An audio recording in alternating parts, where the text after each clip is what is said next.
پھر 6 اقسام کے ڈرائی فروٹ استعمال کیجئے۔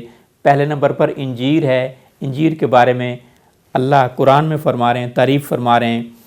پھر دوسرا ہے منکا، میرے نبی صلی اللہ علیہ وآلہ وسلم نے فرمایا من اکل کل یوم 21 زبیبۃ حمرا لم یجد فی جسدہ ما یکرہ، جس نے منکا سرخ کے روزانہ 21 دانے کھائے وہ ان تمام بیماریوں سے محفوظ رہے گا جن سے اسے ڈر لگتا ہے، اور ڈر لگنے والی بیماریوں میں خطرناک مرض جو ہے وہ کینسر بھی ہے۔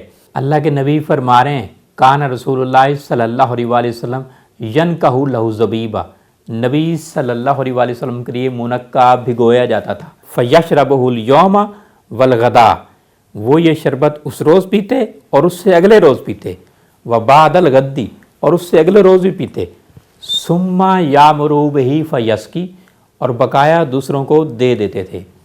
ایک اور حدیث میں ہے حضور صلی اللہ علیہ وآلہ وسلم فرماتے ہیں قال رسول اللہ صلی اللہ علیہ وآلہ وسلم کلوا الزبیب واطرحوا عجمہ، منکا کھایا کرو مگر اس کا چھلکا اتار دیا کرو، فإن فی عجمہ داء، کیونکہ اس کے چھلکے میں بیماری ہے، وفی لحمہ شفاء، اور اس کے گودے میں شفا ہے۔ سبحان اللہ۔